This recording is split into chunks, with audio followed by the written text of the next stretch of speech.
Grow bag ഉപയോഗിച്ച് വീട്ടുവളപ്പിലും മട്ടുപ്പാവിലും കൃഷി ചെയ്യാൻ പലർക്കും ആഗ്രഹമുണ്ട്. എന്നാൽ പലർക്കും ഇക്കാര്യത്തിൽ ചില സംശയങ്ങളുമുണ്ട്. ബാഗിൽ മണ്ണ് നിറയ്ക്കുന്നതിനെ പറ്റിയും വളം ചെയ്യുന്നതിനെ പറ്റിയുമൊക്കെ. ഇക്കാര്യങ്ങൾ ലളിതമായി പറഞ്ഞു തരാൻ വൈക്കത്തെ ഒരു വീട്ടിലേക്കാണ് നമ്മൾ പോകുന്നത്. ഈ കുടുംബത്തിലെ എല്ലാ അംഗങ്ങളും നല്ല കൃഷിക്കാരാണ്.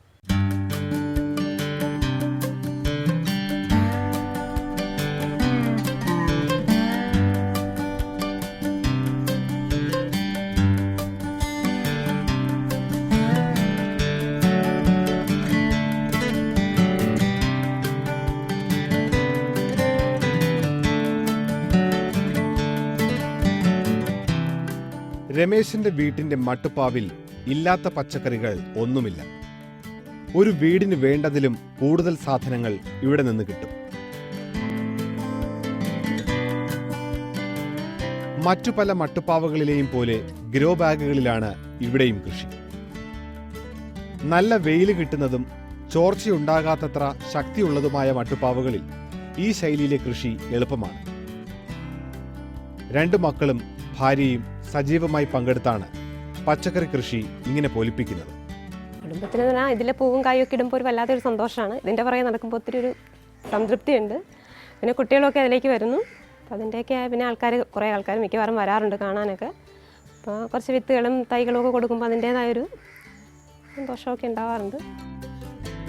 ഒരിക്കൽ റോസാപ്പൂക്കൾ തിങ്ങി നിറഞ്ഞ ഉദ്യാനമായിരുന്നു ഈ വീടിന്റെ മുറ്റം. ഇപ്പോൾ റോസാ സുന്ദരികൾ പേരിന് മാത്രം. കണ്ണിന് ഇമ്പം തരുന്ന പൂക്കളല്ല, ആയുസ്സിന് നീളം തരുന്ന പച്ചക്കറികളാണ് ഏറ്റവും പ്രധാനമെന്ന തിരിച്ചറിവിലാണ് പൂന്തോട്ടം പച്ചക്കറിത്തോട്ടമായി മാറിയത്. നല്ല ഒരു പച്ചക്കറി, നല്ല ഒരു വഴുതനങ്ങ, നല്ല ഒരു പയർ, നല്ലൊരു വെണ്ട കഴിക്കണം എന്നുള്ളൊരാഗ്രഹം ഉണ്ടായി. അതിൽ നിന്ന് നമ്മൾ ഓരോ ചട്ടിയിലും ഒരു വെണ്ടയും ഒരു തക്കാളിയും പച്ചമുളകും ഒക്കെ നടാൻ തുടങ്ങി. അങ്ങനെ ഞങ്ങളുടെ ആ ട്രെൻഡ് ഒന്ന് ട്വിസ്റ്റ് ചെയ്തു. പൂക്കളിൽ നിന്നും, എന്നാൽ പൂക്കളെ സ്നേഹിക്കുന്നില്ല എന്നല്ല, ഇപ്പോഴും തൊടിയിൽ ധാരാളം റോസാപ്പൂക്കളുണ്ട്. അവരെ സ്നേഹിച്ചുകൊണ്ട് തന്നെ കൂടുതൽ സ്നേഹം പച്ചക്കറികളോട് നടത്തി. അതിൻ്റെ ഒരു റിസൾട്ടാണ് ഇപ്പം നമ്മുടെ വീട്ടിൽ കാണാൻ പറ്റുന്നത്. മട്ടുപ്പാവിലും മുറ്റത്തും തിളങ്ങുന്നത് ഗ്രോ ബാഗുകളാണ്. സാധാരണ പച്ചക്കറികൾക്ക് പുറമെ കരിമ്പും ചോളവും ക്യാരറ്റും ബീറ്റ്റൂട്ടും റാഡിഷും സവാളയും ഉരുളക്കിഴങ്ങുമെല്ലാം ബാഗുകൾ ഇവർക്ക് സമ്മാനിക്കുന്നു. അപൂർവ ഫലങ്ങൾ വേറെയും. ഇതൊരു ക്രേസാണ്. ഇതിന് അല്പം സ്ഥലം കണ്ടെത്തി, അല്പസമയം കണ്ടെത്തി ഇവിടെ ഉരുളക്കിഴങ്ങ് വിളയിക്കാം എന്ന് തെളിയിക്കുക. കാരണം കഴിഞ്ഞ വർഷം 2.5 കിലോ ഉരുളക്കിഴങ്ങ് കിട്ടി. ആ ഉരുളക്കിഴങ്ങ് കിട്ടുമ്പോൾ അതിനകത്ത് അത് കഴിക്കുമ്പോൾ സത്യമായിട്ടും അതിൻ്റെ ഒരു ടേസ്റ്റ് വേറെ ഒന്ന് തന്നെയാണ്. നമ്മൾ ഉൽപ്പാദിപ്പിച്ച് കഴിക്കുക. പിന്നെ അത് ലാർജ് സ്കെയിലിൽ ഉരുളക്കിഴങ്ങ് കൃഷി ചെയ്യാൻ പാടില്ല എന്നൊക്കെ ചോദിച്ചു കഴിഞ്ഞാൽ അതിനുള്ള ഇൻഫ്രാസ്ട്രക്ചറൊന്നും ഈ കേരളത്തിലില്ല. പിന്നെ നമ്മൾ വിചാരിച്ചാൽ എന്തും ചെയ്യാമെന്ന് കാണിക്കാൻ വേണ്ടി മാത്രം. ഗ്രോ ബാഗിൽ കൃഷി ചെയ്ത് വിജയം ആഗ്രഹിക്കുന്ന പലരും നമ്മുടെ കൂട്ടത്തിലുണ്ട്. ഗ്രോ ബാഗുകളിൽ ആദ്യ തവണ കൃഷി ചെയ്യുന്നവർക്കും ഇതുപോലെ ഫലം കിട്ടുന്നുണ്ടാകും. പക്ഷേ ഒരേ ഗ്രോ ബാഗിൽ തുടർച്ചയായി ഇത്തരം വിളവെടുപ്പ് നടത്തണമെങ്കിൽ ചെടിയിൽ വെറുതെ വെള്ളമൊഴിച്ചതുകൊണ്ട് മാത്രം കാര്യമായില്ല. ഓരോ തവണ കൃഷിക്ക് ശേഷവും ചില കാര്യങ്ങൾ ശ്രദ്ധിച്ചാൽ നല്ല രീതിയിൽ വിളവെടുപ്പ് അനായാസമാണ്. അതിന് രമേശൻ കൈക്കൊള്ളുന്ന ചില രീതികൾ കണ്ടുനോക്കാം. ആദ്യം ബാഗിൽ മണ്ണ് നിറയ്ക്കുന്നത്. 1 ചട്ടി മണ്ണ്, 1/2 ചട്ടി ചാണകപ്പൊടി, 1/4 ചട്ടി ചകിരിച്ചോറ്. ഈ അനുപാതത്തിലാണ് പോട്ടിംഗ് മിശ്രിതം തയ്യാറാക്കുന്നത്. ഈർപ്പം നിലനിർത്തലാണ് ചകിരിച്ചോറിന്റെ ധർമ്മം. ഈ മിശ്രിതം നന്നായി കൂട്ടിക്കുഴയ്ക്കുന്നതിനൊപ്പം വേപ്പിൻ പിണ്ണാക്കിനെയും സ്യൂഡോമോണസിനെയും കൂടെ കൂട്ടുന്നു. വളമായിട്ട് മാത്രമല്ല, നല്ലൊരു കീടനാശിനിയായിട്ടും വേപ്പിൻ പിണ്ണാക്ക് പ്രവർത്തിക്കും.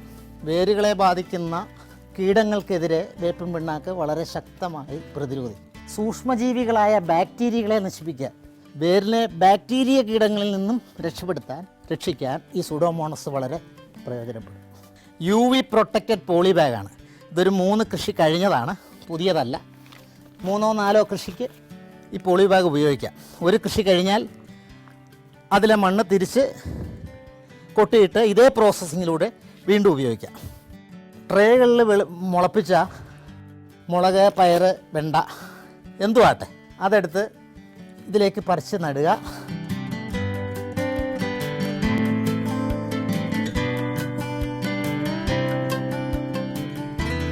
ഇതുപോലെ തന്നെ ഫലപ്രദമായ ഒരു കൂട്ടാണ് ട്രൈക്കോഡർമ മിശ്രിതം.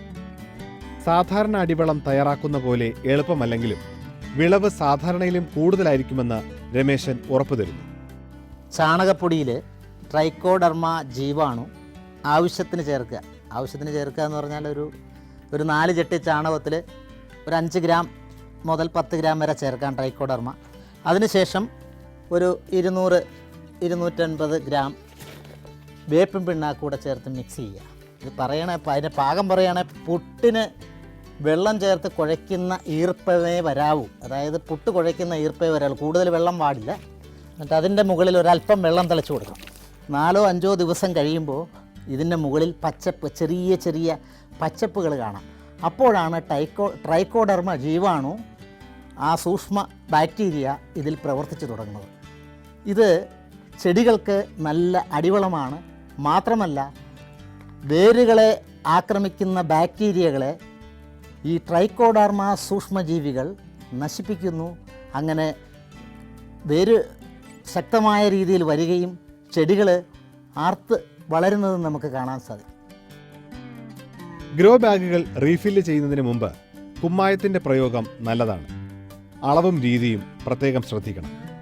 നമ്മളൊരു കൃഷി കഴിഞ്ഞ് ആ ബാഗിലുള്ള മണ്ണ് തിരിച്ച് തട്ടിയിട്ടതിന് ശേഷം 2ാമതും 3ാമതുമൊക്കെ ആ ബാഗിൽ തന്നെ നമുക്ക് കൃഷി ചെയ്യാം. പക്ഷേ ആ മണ്ണിൽ, കൂട്ടിയിട്ട മണ്ണിൽ ഒരു 10 ദിവസത്തേക്ക് കുമ്മായ ട്രീറ്റ് നടത്തുന്നത് നല്ലതാണ്. കാരണം ഈ മണ്ണിൽ സൂക്ഷ്മജീവികളുണ്ടാകും, ബാക്ടീരിയകളുണ്ടാകും. അതെല്ലാം നശിച്ച് മണ്ണ് ഒരു പരുവത്തിലെത്തിച്ചതിന് ശേഷം, അതായത് മണ്ണിനൊരു പദം വന്നതിന് ശേഷം മാത്രമേ വളപ്രയോഗം നടത്താറുള്ളൂ. കുമ്മായം ഇട്ടതിന് ശേഷം കുറഞ്ഞത് 10 ദിവസമെങ്കിലും കഴിഞ്ഞതിന് ശേഷമേ ഈ ട്രൈക്കോഡർമ ട്രീറ്റോ അതുപോലെ സുഡോമോണസ് ട്രീറ്റോ ചാണകപ്പൊടി പോലും അപ്ലൈ ചെയ്യാവൂ. ഒരു ബാഗിൻ്റെ മണ്ണിൽ നമ്മൾ സാധാരണഗതിയിൽ നമ്മൾ കർഷകരുടെ വാക്കിൽ പറയുകയാണെങ്കിൽ ഒരുപിടി കുമ്മായം വേണ്ട. അതായത് ഒരു 25 ഗ്രാം 30 ഗ്രാം കുമ്മായം മതി ഒരു ബാഗിൽ. അടിവളം ചെയ്യുമ്പോഴും ഗ്രോ ബാഗ് ഒരു വിളവ് കഴിഞ്ഞ് വീണ്ടും നിറയ്ക്കുമ്പോഴുമുള്ള ഈ ശ്രദ്ധയാണ് തന്റെ പച്ചക്കറി കൃഷിയുടെ വിജയരഹസ്യമെന്ന് രമേശൻ പറയും. പിന്നെ കുടുംബത്തിന്റെ ഒരുമിച്ചുള്ള പ്രവർത്തനവും. കൃഷിപ്പണികൾ കൃത്യമായി വിഭജിച്ചാണ് ഇവരുടെ നീക്കം. കുട്ടികളാണ് വിത്ത് മുളപ്പിക്കലിൽ മുമ്പന്മാർ. മണ്ണും ചകിരിച്ചോറും ചാണകം കൂടെ മിക്സ് ചെയ്ത് ഈ ട്രെയിനിലോട്ടിട്ട് വിടണം. അതിലോട്ട് വിത്ത് വെള്ളത്തിൽ ഇട്ട് വെച്ചത് അതിന് ഇടണം. 1 മണിക്കൂർ. ചിലത് കട്ടി കൂടി വെണ്ടയുടെ ഒക്കെ ആണെങ്കിൽ ഒരു ദിവസം ഒരു വൈകുന്നേരം ഇട്ട് കഴിഞ്ഞാൽ രാവിലെ എടുക്കേണ്ടി വരും. അതെടുത്ത് അങ്ങോട്ട് നട്ടിട്ട് കിളുത്ത് ഈ സ്റ്റേജൊക്കെ ഇത്ര വലുതാവുമ്പോഴത്തേക്ക് അത് അമ്മയ്ക്ക് കൊടുക്കുകയാണ്. അപ്പം അമ്മ അത് നട്ട് ഞങ്ങളും സഹായിക്കും. ഫിഷ് അമിനോ ആസിഡ് ഉൾപ്പെടെയുള്ള വളങ്ങൾ ഉണ്ടാക്കാനും പ്രയോഗിക്കാനും ഇരുവരും മിടുക്കന്മാരാണ്. വീട്ടിലെ നാടൻ പശുവിന്റെ ചാണകം വിവിധ വളങ്ങളാക്കി മാറ്റുന്ന ജോലി വീട്ടമ്മയുടേതാണ്.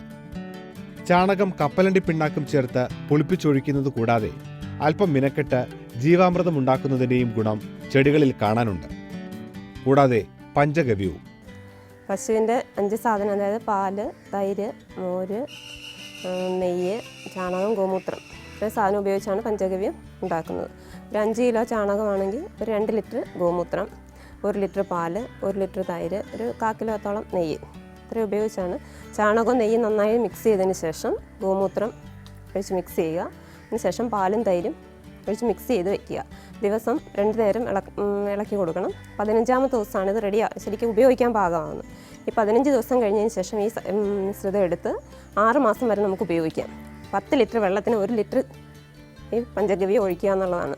ഇത് ഒഴിച്ചു കൊടുക്കുമ്പോഴത്തേക്കും ചെടികൾ പെട്ടെന്ന് വലുതാവും, നല്ല ആദായം ഇതിൽ നിന്ന് ലഭിക്കുന്നതായിട്ടാണ് കണ്ടേക്കുന്നത് ചെയ്തതിൽ. വീടിന് ചുറ്റുമുള്ള പറമ്പ് കഴിയുന്നത്ര ജൈവസമ്പന്നമാക്കാൻ ഇവർ ശ്രമിച്ചിട്ടുണ്ട്. മുട്ടയും ഇറച്ചിയും തരാൻ കോഴികളും താറാവുകളും ധാരാളം. വീടിന് വരുമാനം കൊണ്ടുവരാൻ ഈ പക്ഷിക്കൂട്ടം നന്നായി സഹായിക്കും. ചെടികൾക്ക് വളമൊരുക്കാൻ. ആദായമുണ്ടാക്കുന്നതിൽ മുൻപന്തിയിൽ നിൽക്കുന്നത് പറമ്പിലെ ജാതി മരങ്ങളാണ്. ജാതിക്കുരുവും പത്രിയും ഉണക്കി സൂക്ഷിക്കുകയാണ് പതിവ്. ഇത് മൊത്തക്കച്ചവടക്കാർക്ക് നൽകി ലാഭം നേടും. പിന്നെ കൊടംപുളി നൽകുന്ന മരങ്ങളും.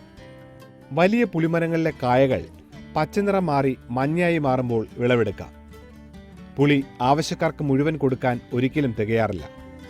ഈ 2 കൊടംപുളിയിൽ നിന്നും ഏകദേശം 50,000 രൂപയ്ക്ക് അടുത്തൊരു വർഷം നമുക്ക് വരുമാനം നേടിത്തരുന്നുണ്ട്. കുറച്ച് പ്രോസസ്സിങ് ഇത്തിരി പാടാണ് കുടംപുളി. കുടംപുളി എന്ന് പറയുന്നത് മിക്കവാറും മഴ ആരംഭിക്കുന്ന സമയത്താണ് കുടംപുളി പൂത്ത് കായായി പഴുത്ത് താഴെ വീഴുന്നത്. ഇതൊന്ന് ഉണക്കിയെടുക്കാൻ പെടുന്ന പാട് നിസ്സാരമല്ല. അതിന് പ്രത്യേക ഫർണസ് പോലെ തട്ടുണ്ടാക്കി നമ്മളെ വീടിൻ്റെ പുറകിലത്തെ ഔട്ട് ഹൗസിൽ അതുണ്ടാക്കി വെച്ചിട്ടുണ്ട്. അതിൽ ഇത് ഉണക്കിയെടുക്കുക വലിയ ബുദ്ധിമുട്ടാണ്.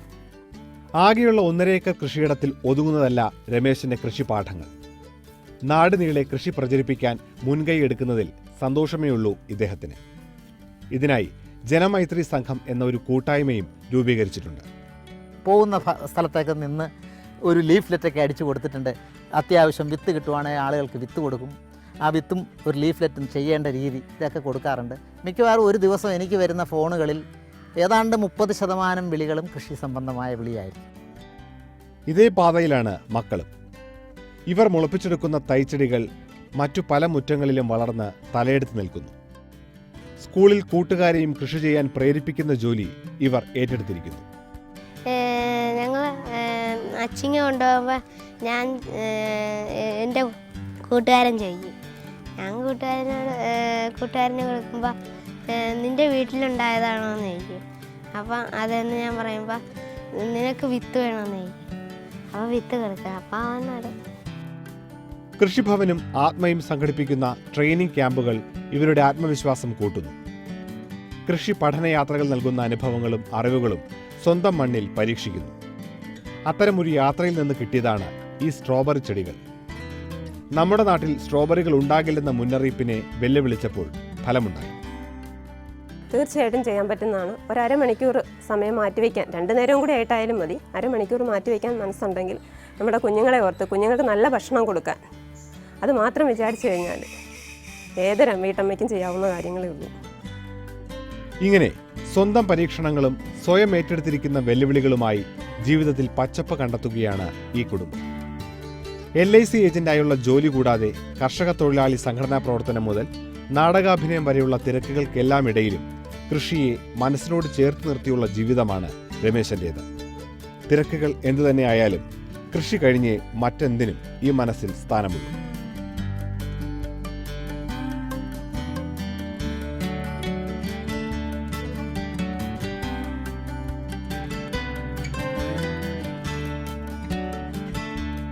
ഈ കുടുംബവുമായി നേരിട്ട് ബന്ധപ്പെടാം. വിലാസം ശ്രദ്ധിക്കുക. K Rameshan, Jeevan Adarsh, Mannampally, Padinjaremuri, Vaikom. Phone number 9387225588. Number ഒരിക്കൽ കൂടി 9387225588. നാട്ടുപച്ചയുടെ ഈ അധ്യായം അവസാനിപ്പിക്കാൻ സമയമായി. നാട്ടുപച്ചയെക്കുറിച്ചുള്ള പ്രേക്ഷകരുടെ വിലയേറെ അഭിപ്രായങ്ങൾ തുടർന്നും പങ്കുവയ്ക്കുക. വിലാസം: the producer, Nattupacha, Manorama news, Aroor, Alappuzha. ഞങ്ങളുടെ വെബ്സൈറ്റായ manoramanews.com-ലും നാട്ടുപച്ച കണ്ട അഭിപ്രായം രേഖപ്പെടുത്താം. നാട്ടുപച്ചയുടെ നല്ല കാഴ്ചകൾക്കായി കാത്തിരിക്കുക. വീണ്ടും അടുത്തയാഴ്ച കാണാം. നന്ദി, നമസ്കാരം.